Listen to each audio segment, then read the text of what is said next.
You ever see your HOA president break into your garage, pocket your mailbox key, and kill the power? All before lunch on a Tuesday. Yeah, that happened. And let me tell you, I didn't just watch it once. I replayed it about 5 times in shock coffee, turning to ice in my hands just to make sure I wasn't losing my mind. You'd think living in a place called Sycamore Glen, the wildest thing I'd ever see would be a raccoon in the trash, but nope. Turns out the biggest pest around here wore a floral sun visor and considered 5 a.m. power walk some kind of spiritual warfare. The story really begins with that garage door. That old thing groans every time it rolls up, and that morning, well, there she was. Sandra Withers, HOA president, self-appointed queen of the block. She ducked under the half-open door, looking around like she expected to see hidden gold, and started circling my old lawnmower like she was CSI. Snap, snap, snap pictures from every angle, crouching low, to get the evidence of grass clippings like she'd finally cracked the case of the lazy homeowner. But here's the kicker. She didn't know I'd stuck a camera up there in the rafters a few weeks before. Tucked right between a busted lantern and a box of tangled Christmas lights, blinking away in silent judgment, catching her muttering, "Let's see what Mr. Quiet is hiding." That's me, by the way. She said it with this smug little tone like she was unveiling some neighborhood conspiracy. I about choked when I saw that part. Saved it on my desktop as Exhibit A, because I had a feeling I'd need it. Let me back up a sec. My name's Derek Lang, just your average systems analyst. That means my daily excitement usually involves spreadsheets and logic, not catching HOA presidents in the act. I'm a fan of order ritual, fresh ground coffee beans every morning, a little quiet jazz on weekends, nothing wild. Bought this house because I wanted peace. You know, the HOA brochure promised a sparkling pool and community spirit, but all I really wanted was 3 bedrooms, 2 baths, and a garage big enough for my half-finished projects. I'm not a troublemaker. I keep to myself, jog in the early morning wave, politely tinker with my tools, try to be a good neighbor by just minding my business.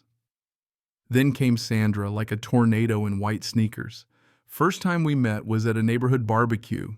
She pinned me by the potato salad, firing off questions like she was the IRS. What do I do for work? Do I travel? Do I rent out rooms? The more I answered, the tighter her smile got. She's the type who probably tracks enforcement as cardio on her Fitbit. A couple weeks later, she cited me for unapproved shelving visible from the street. Only thing visible was a shadow cast by my neighbor's tree at sundown. I sent her a photo, showed her the tree, the sun, the time of day. She just nodded and said she'd make a note in my file. That's when I realized this was going to be a thing. Pretty soon the citations rolled in: garage visibility, unauthorized hose storage, and my favorite suspicious tool congregation. I swear she typed that on HOA letterhead, slid it into a weatherproof sleeve, and dropped it in my mailbox like it was a court summons. After that, Sandra started prowling at dawn, caught by my Ring doorbell, peering through my fence, touching my garage door like she was testing for rule compliance. I'd see her just standing there memorizing the scene, arms folded like a judge. Then she got the neighbors involved, asking them if they'd noticed unusual activity at my place, heard any strange noises, seen strange cars.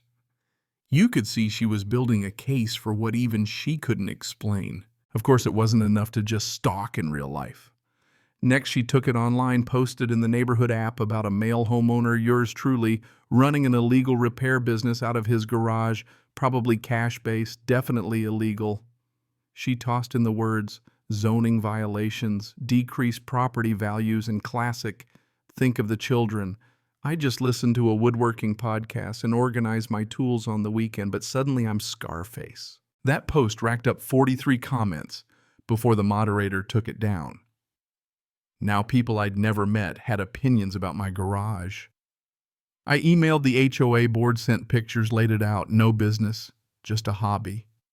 Sandra replied within an hour, demanding inspection to confirm zoning compliance. I hit her with a one-word response: no. Her reply: 12 paragraphs, badly misunderstood statutes, and 3 emojis, stop sign house, and a down arrow. I printed that email out and stuck it in a folder for laughs. I should have known things were about to get weird.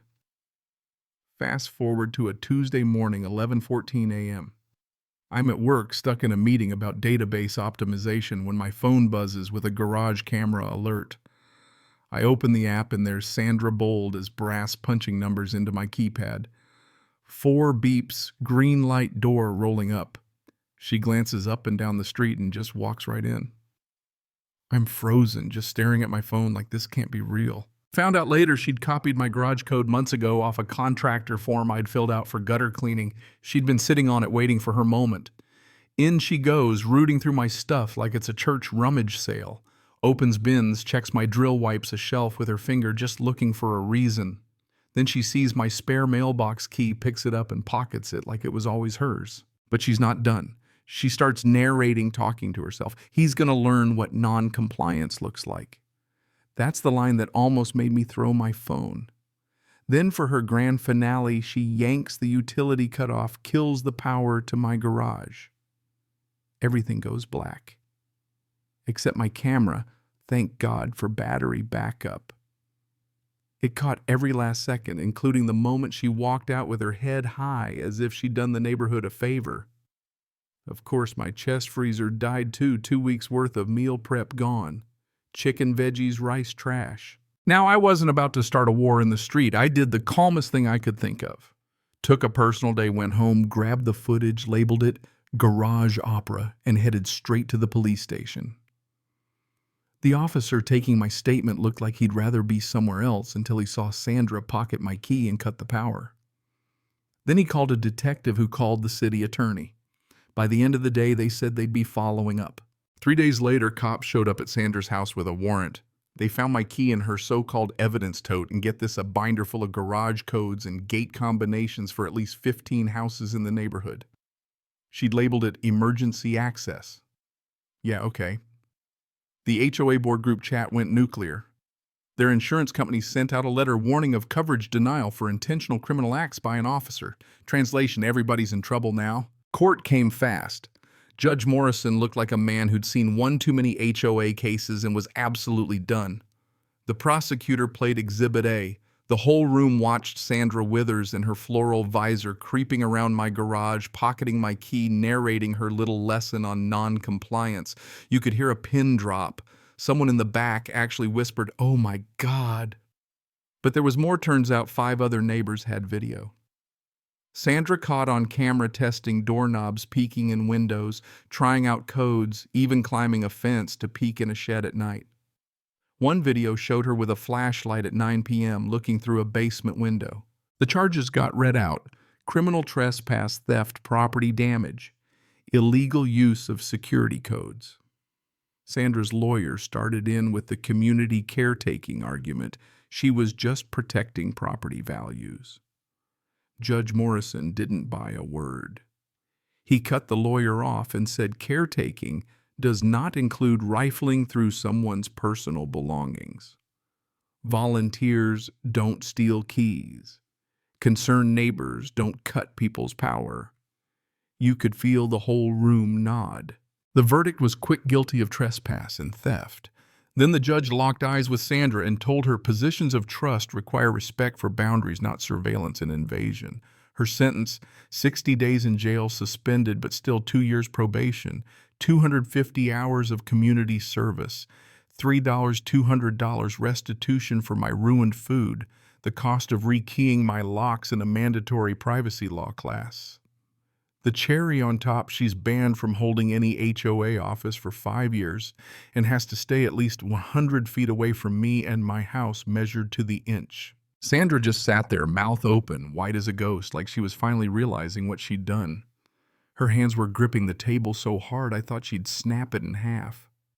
Her lawyer whispered something, but she didn't hear a thing. 5 years, no patrols, no authority, no clipboard, no HOA power. For her, that wasn't just a sentence, it was a total exile. So what do you think? Did the punishment fit the crime, or did she get off easy? Would you trust your HOA with your garage code now? Or have you got your own Exhibit A up in the rafters just in case?